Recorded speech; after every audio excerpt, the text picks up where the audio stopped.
Hi, everyone. Welcome to Crafty Chat. We are here today for episode number 28. I'm Lucy, and I'm here as always with Heidi and Nancy. And in our past episodes, we've talked a little bit about how crafting has changed for us personally, or what we've done more of or less of during this time of everything being closed and being at home. And we thought we might look into and discuss a little further how maybe crafting at large has changed, either the definition of what is a craft, or what have people in general been drawn to. How has their own crafting in their life at home change, or have they started doing things they've never done before? And we looked at a few articles just to get into a little bit of the mindfulness aspect of crafts and why people might be drawn to learning to create something at a time when the world around them is very stressful. So we did find some articles that mentioned, the obvious things like crafting provides you with a sense of calm. It can give you a sense of control. I know for myself, when I'm learning something new, like if my brain is really focused on doing that, it's hard to think about the other things. And yeah, what else? Well, I did. Yeah, I mean, a lot of those articles were good, like a good use of your time kind of thing. And like this one, I can't remember which article it was, but the woman was talking about like different things that were happening that she had no control over. And she's like, but I had this ball of yarn, it's like she was knitting, she was making doilies. And then like, she's like, everything shut down. And next thing I knew, I had made all these, right, many stitches, and I had to go up a hook size because my hands hurt. Because I was, and then her uncle couldn't get tested. And that was a stressful moment. She's like, but I worked on the back of a sweater, it was like, it was right. kind of a nice parallel of like, so it's interesting too, the crafts, it builds memory. It ends up, you have that tangible object that, can bring you back to that, which is interesting too. A good use of the crafting experience. Yeah, it's almost like your crafts become this sort of journal or diary for what's going on. Yeah, which is why those like knit the sky or knit a heartbeat or whatever, those kinds of things are really.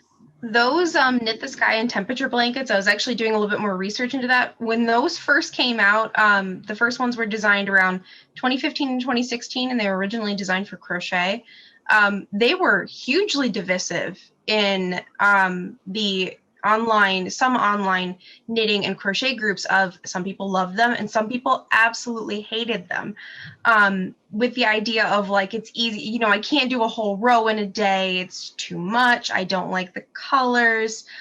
So there were a lot of like opinion videos and blog posts and all kinds of information. Well, then it's not for you. You don't have to. That's so interesting to me. Well, yeah, and that was but that was something, the interesting discussion of like, these YouTubers and Ravelers and stuff are asking like, what's your opinion on it? And like the range of feelings about those type of projects was huge. Oh, and it was so cool to see like how different folks' feelings on it were of, I love it or I hate it. But they're seeing a resurgence again within the last year and a half. And I think more so during the pandemic, because that is like those temperature blankets. For folks that aren't familiar, it's you choose a series of 7 to 8 colors that are a range of temperatures in your local area. So anywhere from like, for Michigan, for us, it'd be like maybe -10 to 90 degrees or higher. And then you block out those colors, and every day you do a row on a blanket or a scarf that is in that temperature. So you can see as time goes by, the progression of temperature changes. in your area. Most of them are done over the course of a year. And there's a project actually that logs those and keeps temperature data over for specific areas and over the course of several years, and goes back and looks at temperature data in the past, because there are several different archives of temperature and climate change data that are available online. So I was looking at them a while ago, but they always use the same colors. So it's more of a rainbow range of what's used by the National Weather Service. But I have to say, I haven't done a Knit the Sky, but I recently did check out the book from the library. And I'm not necessarily going to do a Knit the Sky project, but it has really made me pay much more attention to the sky, especially when I'm getting up earlier in the morning and I'm, with the winter sky and you're there during like the sunrise. Yeah. Yeah, I did because I remember, I was thinking of a Knit the Sky scarf. Yeah. Loosely following that model. I checked that book out from the library, but it's an interesting thing to bring up in this discussion if we're thinking about mindfulness and crafts, because when I was doing that, it was the winter, maybe going into spring, but I didn't want to have just a gray scarf, because if you look outside in Michigan in the winter, it's just gray. So I would walk early in the morning when it was dark so that I could be outside when the sun, when it went from dark to light. And that was where I took my range of colors. And there are grays, but there are like purples and there's like peach and pink. Pinks and oranges. And so, and I was trying to use what I had, so I didn't know it was sometimes a representation, but it was really, it was making a scarf. It was the actual physical craft, but it's like you're saying, Heidi, it just made me start looking at the sky. And also it made me build this habit of wanting to be walking at that time during the morning. And this was 2 years ago, and I still go out and walk in the morning because it provides me with, it's like that muscle memory of how you were feeling when you were doing that thing. And it just provides me with a sense of calm. And I also you get kind of hooked, no pun intended, on seeing the sky change, so that is interesting. It's interesting to hear you say, Nancy, about the divisiveness of that project. If it doesn't appeal to you, then don't do it, Sorry, go ahead, Heidi. Oh, I just wanted to quickly say that I love how it created that habit for you of getting up and going out, because there's a radio show, The Hidden Brain, with whose name I can't remember him. But anyway, they just had a show this weekend about how we form habits and how we can make good habits. And it's just it's kind of, so anyway, it just reminded me of that. I'm going to put the link in there. We don't have to go there now. Nancy, what were you saying? Well, and I love that created a habit for you, and that project formed a long-term benefit. And that, I think, is where a lot of the divisiveness in that project type in particular comes, is for folks that are using it as a purely academic, I'm going to do this to track my year. But it's worked on sporadically, or it's something that's difficult to implement, or you're working on something as massive as a blanket. Right. That's a learning experience in and of itself. I tried to do one Afghan, quit 5 rows in, and was like, I'll never do this again. It's too big. I don't like doing those huge projects. So to me, it's a learning experience of this is what works for me and this is what doesn't. But I love those projects that then stick with me. I never know what it's going to be. Right. But there's that finding that moment. And this is what I think through the pandemic of watching folks at large finding things that they loved and finding things that helped give them that sense of centering, that sense of peace, of being with yourself and being just kind of existing and being able to put a step between yourself and the insanity of a pandemic.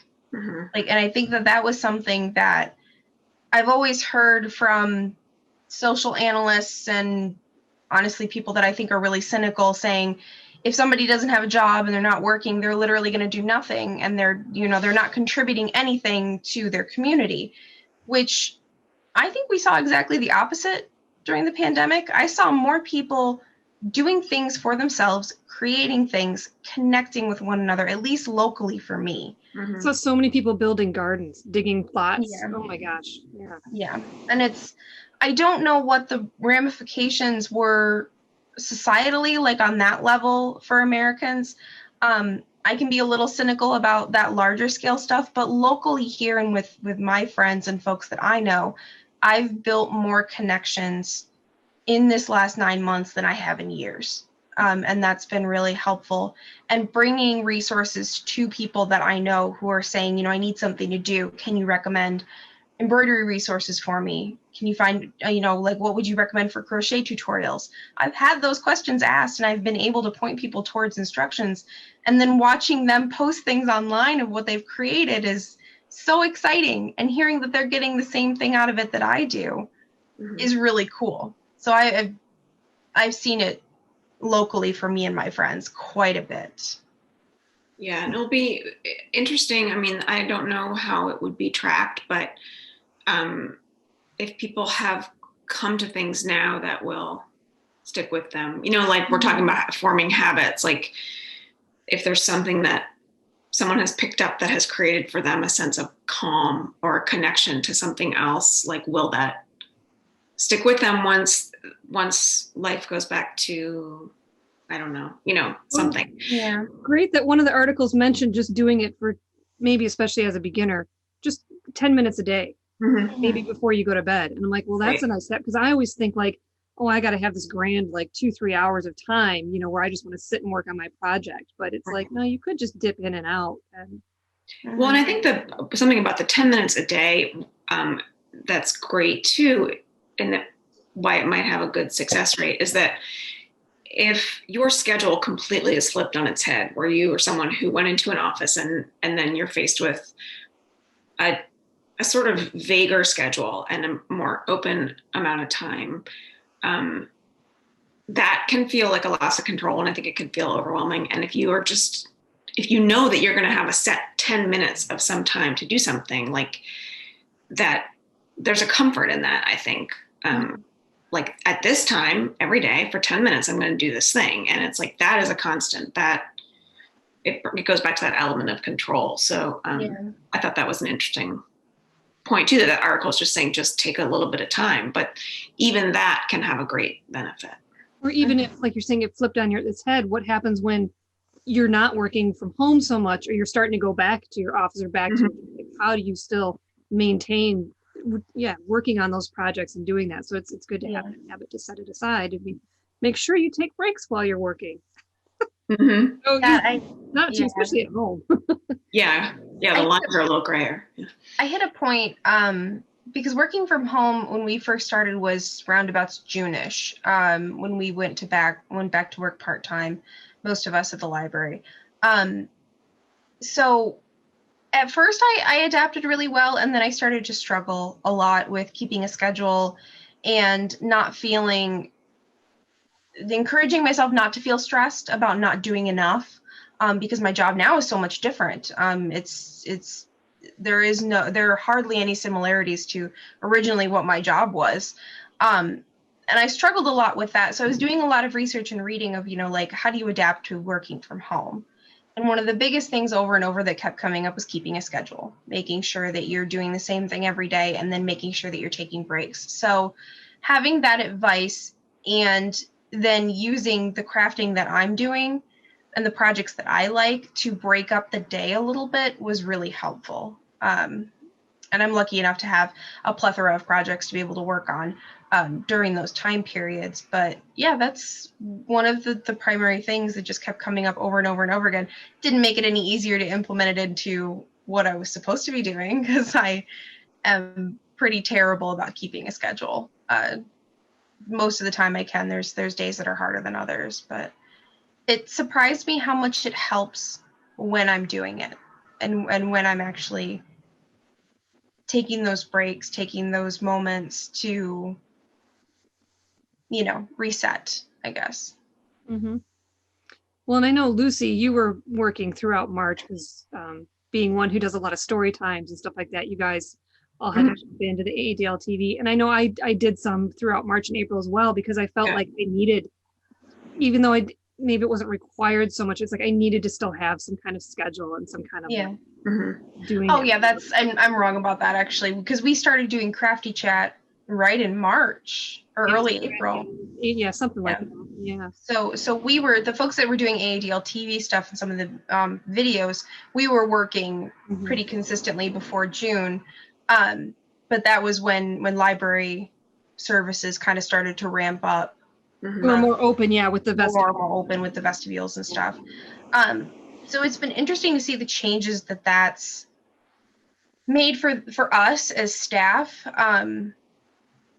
I don't know what that looks like bigger picture because we're still right in the middle of it and things are constantly changing, but it is very fun in that way. And I don't know so much that I'm interested to see how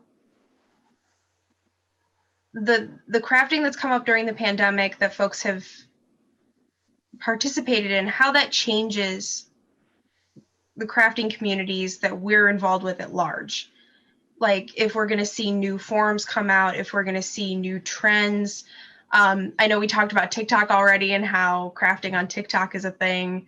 I watched 2 more crochet video compilations on YouTube of TikTok videos in the last week, which are really cool. I don't know.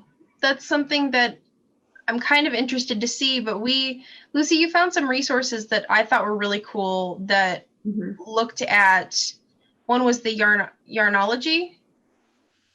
The Yarnfulness Project. Yarnfulness, thank you. Yeah. The Yarnfulness Project, which was some research that's been done on the benefits of knitting and crochet for mindfulness and mental health. And they're doing actual can't remember how that works.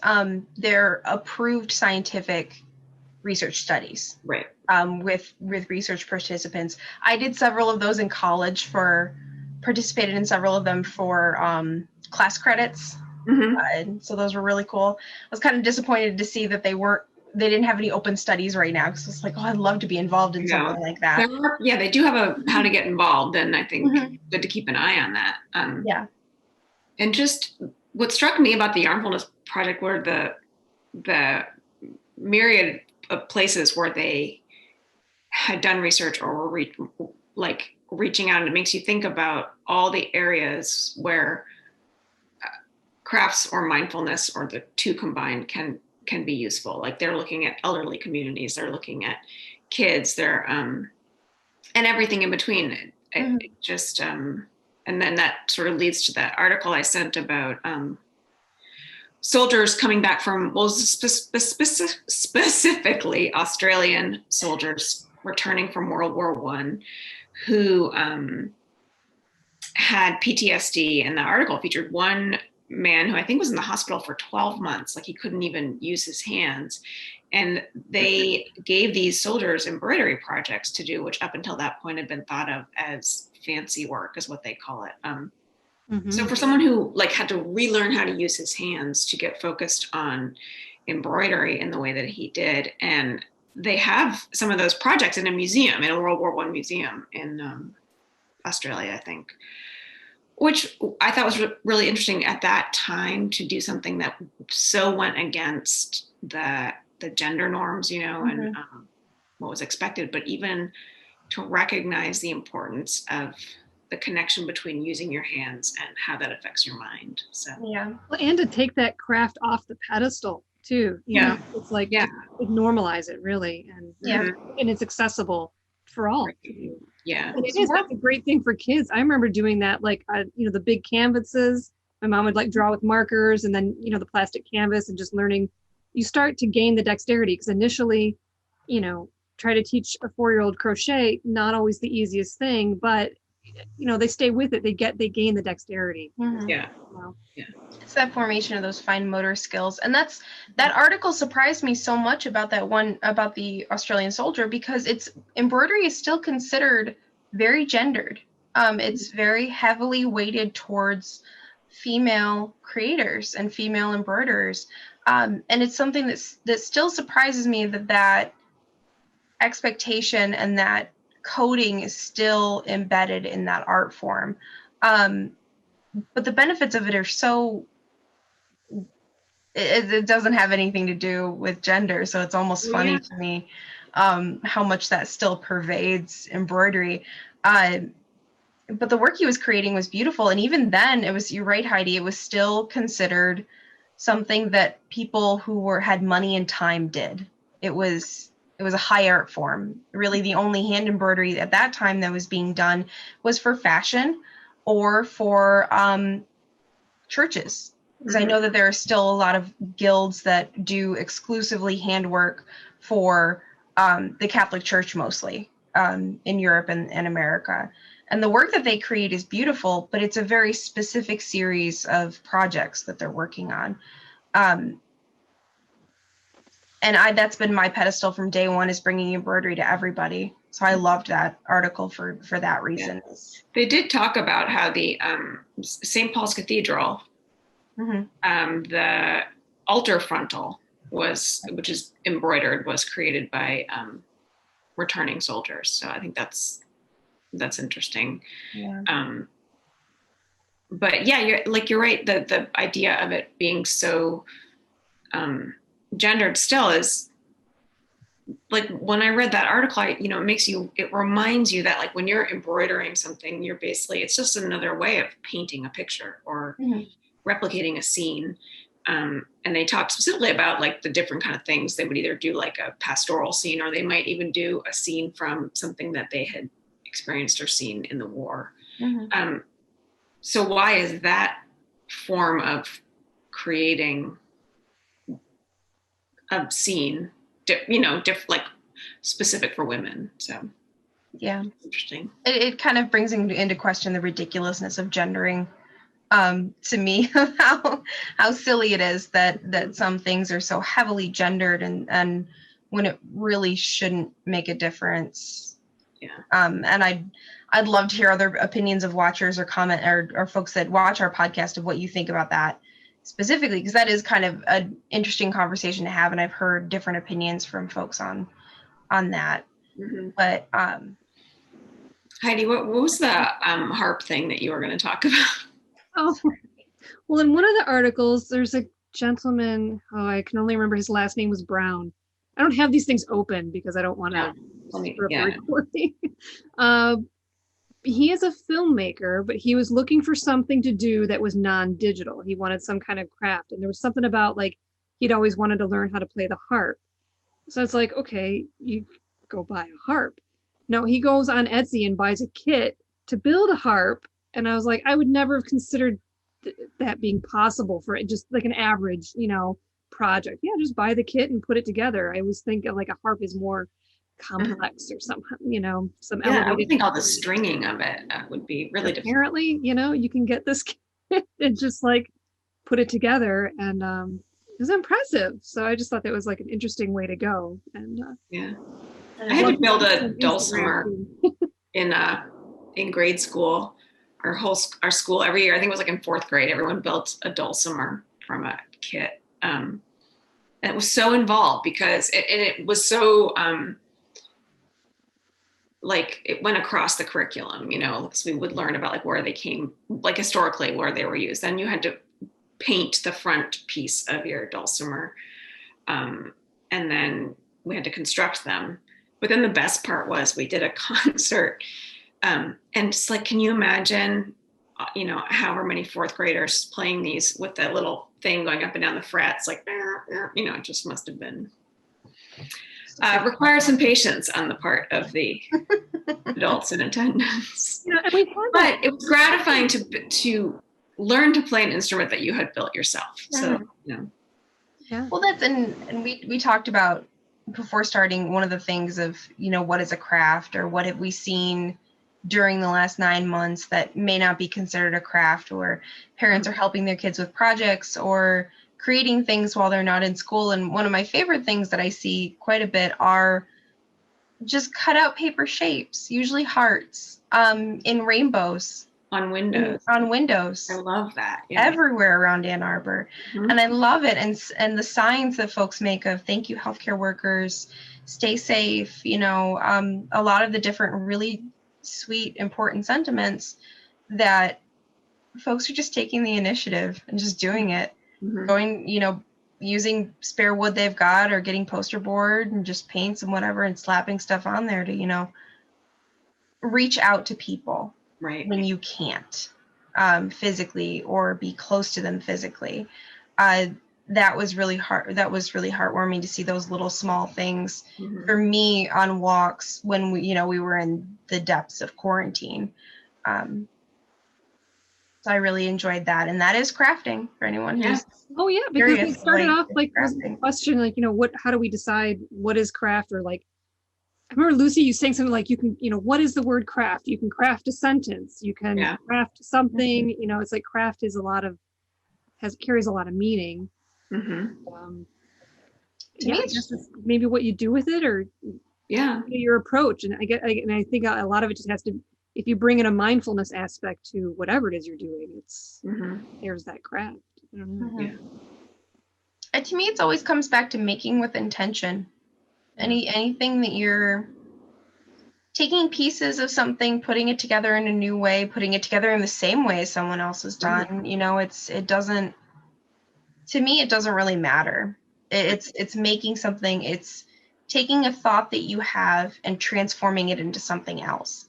So Mhm. taking a thought, putting it onto paper as a sentence, taking an idea, putting it onto, a painting or a crochet project, or even if you're getting the idea from somebody else, you saw another project that somebody worked on, or you're getting a kit, you're still making things, you're doing things with your hands. And that's that, for me, that hand-mind connection has been the biggest thing to help me with my mental health. Mhm. What about something that's not tangible? Like I'm thinking of, there is a person, we had a program about sound walks, Mm-hmm. and this person like going out and I guess maybe being intentional on your walk, and probably walking slower and just listening, not necessarily seeing things, but hearing and understanding your environment. And to me, that's also they've made walking, it's just they've made it more of an experience, I guess. So Mm-hmm. Well, and it asks you to, artistic approach. yeah, and to just reframe the way you're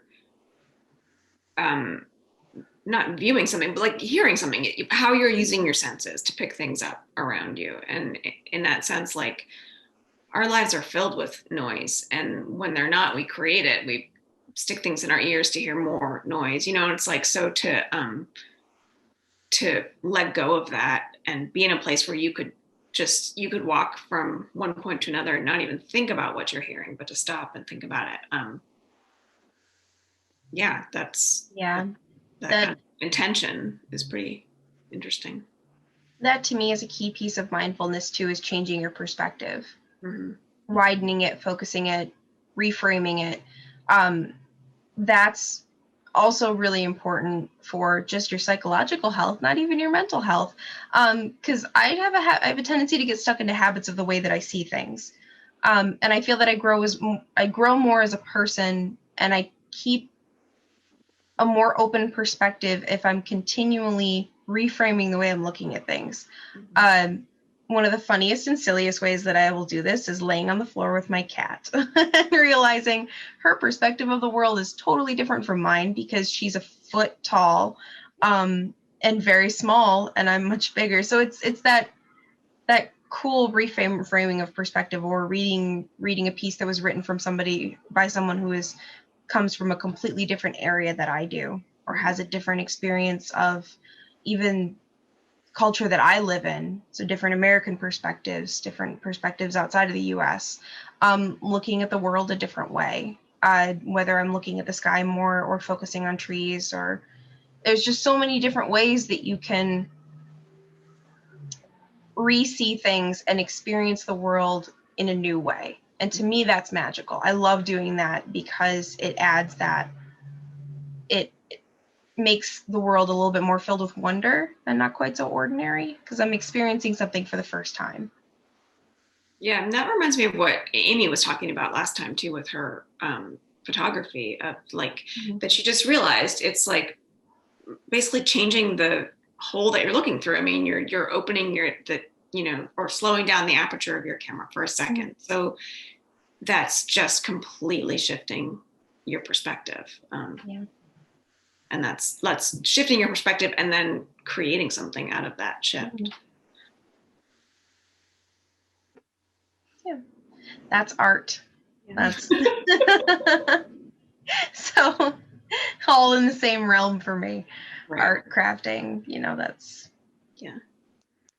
I just want to share something about found word poetry. Because, like, talk about experiencing something in a new way, right? You take a page, you cut it up, you reorganize the words, kind of however it lands and stuff. So over the holidays, family Zooms, and one of my nephews was they were playing in the chat, and the autofill, like he would start to type and just let it autofill. And we're like, what is this garbled word salad? And it was kind of like, you could really get crafty with autofill. And it's like a new way of making poetry. Yeah. That's so funny. It's really cool. Not that I'm going to go down that road, but anyway. Yeah. We've done some found word poetry in the creative bug challenges that we've done, and it was easier than I thought it would be once I actually sat down and did it. Yeah. Yeah. Mm-hmm. Definitely. Because that's one area that I've never considered. I don't consider myself a poet, and I don't consider myself a writer by any stretch, but then my partner will felt like such an imposter doing it. I know. I'm like, why? What am I doing? I'm not. Found word poetry, it's like nice because you have the words. The poem isn't how you arrange them, right? Which is actually probably just writing a poem in general, is choosing the words you want to use and then how are you going to arrange them. But with the words already provided for you, it's nice to have that step in place. Yeah. So any final thoughts on, like, do you want to check in on any projects today? We are recording this at the start of the year, so I'm not big into resolutions, or there's that Afghan, and I have completed all the hexagons. Now I just have to do the border. So there you go. Yeah, I'm excited about that. Also, the shawl that I got excited about and I had to buy from our local craft store or yarn store that I can't think of, Spun. Yeah, and so I finally finished that, and I have to share that I was about 10 stitches away on the bind off where I ran out of yarn. Oh no. I know, right? I'm like, fine, I can take it up, I can just go back. Oh, no. I could tell it was starting, so I had a lifeline in there. So I just minused one row of the last repeat, and I made it, finished it, woven the ends, looked at it. 2/3 of the way down, there's like this weird, like, what happened? There's like this weird extra lace thing, and I'm just like, I can't live with it. So whole thing's gonna be coming apart. I'm gonna do it again. Oh no. Talk about process crafting. I know. I mean, I have a cowl like that. Well, I've just finished the second one. Like I did a second of the one that was the Spun knitting challenge, because my first one, I messed up the bind off so badly because it was like this new stretchy bind off I'd never done before. And I can't even look at it right now. I have to take it apart, but like, yeah, I just had to put it aside and be like, I have other yarn, like just in my scrap, like yarn I need to use for something. I'm going to do it again. I'm trying to be okay with that. I think, like the learning, that first one was learning, and I'll take it apart when I can look at it another time. It's always so refreshing to me. I'm a new knitter, but I love to hear your stories too. So I'm like, I'm not just a total like sloppy crafter. No, and you're smarter than I am, because I don't put lifelines in. I don't know why. I haven't learned after how many years of knitting that I don't do it. I think it's finally sunk in for me. After talking last time about the Find Your Fade shawl and just completely giving up on it and being like, I'm not doing this. The project that I started, there's lifelines at every section change. So I just finally hit the point where I was like, I'm so maybe arrogant. Like just put the lifeline in. Stop being an idiot. Just put it in. So I did, and I'm happy. I have had to frog back a couple times. Not as much as some other projects, but I've also just decided if the lifelines are staying in there until the project is finished, just in case. I've made that mistake where I pulled it out and I'm like, oh, I wish I would, like, I usually have two. So I figure, well, I've got the second one in, I can take the one below out and probably okay. I was like, nope, really wish I would have left that one in. No, I'm tired of being angry at myself later for not doing it. So that, no, I'm just. Maybe I'll make one resolution. I don't usually do them, but lifelines in knitting. I did get a new toy over the end of the year. Can't get the box open. It's called a speed weave, and I found these online, but it's a weaving loom that's used for visible mending. And you'll put I'll start a project and show it during a video. I thought about doing an AADL TV video for these, but this is a lost piece of it. It's on the floor now, but it's okay. So the disc attaches to the loom with a rubber band, and I just didn't have the rubber band on. But I thought about doing a video for it, but it's pretty niche. They're not really prevalent, and you can really only buy these from like 2 or 3 sellers because they haven't really taken off yet as an art form. But you could do a creative short about it. That's what I was thinking. Yeah, just do a really, really short video of this is how you use it. This is what this thing is. This is how you use it. Because I found it on Instagram and fell in love with it and just really, really wanted one. They're so cool. They're so cool. But I'll start a project and show it on a later Crafty chat to kind of show folks if this is how you use it. Because the videos for AADL TV take me a little bit longer, but it's really just been knitting a lot. And then right before the holidays was sewing a lot of gift bags and embroidering gift tags with my family members' names on them, so that I can reuse them every year. So that continuing that and then finishing it on Christmas Eve to be ready for Christmas morning.